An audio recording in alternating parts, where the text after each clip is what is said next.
नमस्कार। कभी सोचा है कि हमारी खुशियों और हमारे दुखों का असली सोर्स क्या है? एक बहुत ही प्राचीन ग्रंथ है अमृत बिंदु उपनिषद, और ये इसका एक सीधा सा जवाब देता है। सब कुछ हमारे मन पर निर्भर करता है।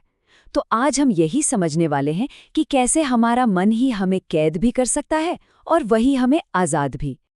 तो उपनिषद की शुरुआत ही होती है एक बहुत ही जबरदस्त विचार के साथ। ये दूसरा श्लोक कहता है, मनः एव मनुष्याणाम कारणम बंध मोक्षयोः। मतलब हमारे बंधन और हमारी मुक्ति दोनों का कारण सिर्फ और सिर्फ हमारा मन है। सोचिए, कोई बाहरी ताकत नहीं, कोई हालात नहीं, बस हमारा अपना मन। चलिए देखते हैं कि इसका मतलब आखिर है क्या। तो चलिए इसी मूल विचार को जरा और गहराई से समझते हैं। भाई, ये कैसे हो सकता है कि एक ही चीज यानी हमारा मन ताला भी हो और चाबी भी? उपनिषद इसे बहुत साफ साफ बताता है। जब हमारा मन इंद्रियों के विषयों से, मतलब दुनिया की चीजों, इच्छाओं और आकर्षणों से जाकर चिपक जाता है, तो हम बंधन में पड़ जाते हैं। हम दुखी होते हैं, परेशान होते हैं। लेकिन वही मन जब इन चीजों से खुद को अलग कर लेता है, तो वही मुक्ति का रास्ता बन जाता है। तो असल में सवाल मन का नहीं है, बल्कि मन की दिशा का है। तो इसी बात को आगे बढ़ाते हुए उपनिषद मन के बारे में एक और बड़ी दिलचस्प बात बताता है। ये कहता है कि मन बस एक ही तरह का नहीं होता। उपनिषद के हिसाब से मन दो तरह का होता है, एक अशुद्ध और दूसरा शुद्ध। अशुद्ध मन कौन सा है? जो इच्छाओं से, योजनाओं से, चाहतों से भरा हुआ है। और शुद्ध मन वो जो इन सब चीजों से पूरी तरह आजाद है, खाली है। तो फर्क सिर्फ इतना है कि हमारे मन में इच्छाएं हैं या नहीं है।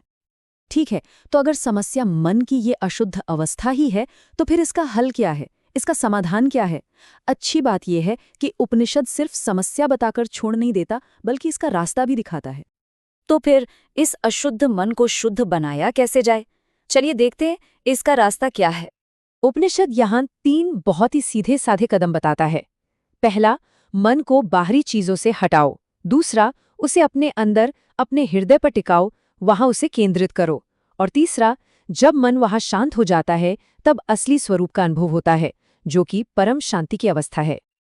और इस बात पर जोर देने के लिए ये 5वां श्लोक देखिए। ये कहता है कि मन को तब तक कंट्रोल करने की कोशिश करनी चाहिए जब तक वो हृदय में पूरी तरह घुल न जाए, विलीन न हो जाए। असली ज्ञान और मुक्ति यही है। बाकी सब बातें तो बस किताबों का विस्तार है, शब्दों का जाल। असली काम तो भीतर होना है। अच्छा, तो जब मन शांत होकर हृदय में स्थिर हो जाता है, तब होता क्या है? तब साधक को एक परम सत्य का अनुभव होता है। उपनिषद कहता है कि एक ही आत्मा है, एक ही चेतना जो हर जीव में मौजूद है। लेकिन यहाँ एक सवाल खड़ा होता है, अगर सत्य एक ही है, तो हम इतने सारे अलग अलग लोग, इतने सारे अलग अलग जीव क्यों दिखाई देते हैं? एक चीज अनेक कैसे लग सकती है? इसका जवाब उपनिषद एक बहुत ही खूबसूरत मिसाल से देता है। श्लोक 12 कहता है कि वो एक ही आत्मा अनेक रूपों में ऐसे दिखती है जैसे अलग अलग जल में प्रतिबिंबित एक ही चंद्रमा। सोचिए, चांद तो आसमान में एक ही है, लेकिन शांत झील में उसका रिफ्लेक्शन अलग दिखता है, नदी में अलग, और एक छोटे से बर्तन के पानी में बिल्कुल अलग। बर्तन अलग है, पानी अलग है, पर चांद तो वही एक है। और इसके ठीक बाद एक और बहुत पावरफुल उदाहरण आता है। जैसे घड़ा टूट जाने पर उसके अंदर का आकाश खत्म नहीं होता, वो तो बस बाहर के आकाश में मिल जाता है, क्योंकि वो हमेशा से एक ही था। ठीक वैसे ही शरीर के नष्ट होने पर आत्मा नष्ट नहीं होती। शरीर तो बस एक बर्तन है, आत्मा उसके अंदर और बाहर का आकाश है, जो कभी नष्ट नहीं हो सकता। तो मन और आत्मा के बारे में इतनी बातें जानने के बाद सवाल ये उठता है कि असली ज्ञान है क्या? क्या ये सिर्फ शास्त्रों को पढ़ लेने से आ जाता है? चलिए देखते हैं उपनिषद क्या कहता है। श्लोक 18 के अनुसार एक बुद्धिमान व्यक्ति शास्त्रों को ज्ञान के लिए पढ़ता तो है, लेकिन फिर उन ग्रंथों को वैसे ही छोड़ देता है जैसे अनाज चाहने वाला व्यक्ति पुआल को छोड़ देता है।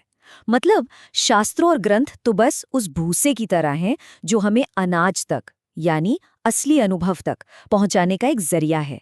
जब अनुभव मिल जाए तो फिर शब्दों से चिपक कर रहने की कोई जरूरत नहीं। तो फिर ये ज्ञान या अनुभव मिलता कहाँ से है? उपनिषद कहता है ये कहीं बाहर से नहीं आता, ये तो पहले से ही हमारे अंदर है। ठीक वैसे ही जैसे दूध में घी छिपा रहता है, वैसे ही हर प्राणी में ब्रह्म स्थित है। घी दूध में ही होता है, उसे बस मथ कर निकालने की जरूरत होती है। और घी निकालने के लिए क्या करना पड़ता है? दूध को मथना पड़ता है। ठीक उसी तरह ज्ञान पहले से ही हमारे भीतर मौजूद है और हमारा मन ही वो मथनी है, वो इंस्ट्रूमेंट है जिसका इस्तेमाल करके हमें उस ज्ञान को अपने भीतर से ही प्रकट करना है। देखिए, पूरी यात्रा घूम फिर से मन पर ही आकर टिक जाती है। और जब मन की इस मथनी से भीतर का ज्ञान प्रकट होता है तो सबसे बड़ी उपलब्धि क्या होती है? वो है ये सीधा अनुभव, तद ब्रह्माम इति, वह ब्रह्म मैं ही हूं। ये जान लेना कि वो परम चेतना मुझसे अलग नहीं बल्कि मेरा ही असली स्वरूप है। तो अमृत बिंदु उपनिषद का संदेश बहुत सीधा है, बहुत साफ है। हमारा मन ही हमारा बंधन है और हमारा मन ही हमारी मुक्ति। सब कुछ इस पर निर्भर करता है कि हम अपने मन को लगाते कहाँ हैं, बाहर की दुनिया में या अपने अंदर के सच में। तो अंत में सवाल यही है, अगर मन ही सब कुछ है तो हम सब अपने मन को किस दिशा में ले जा रहे हैं?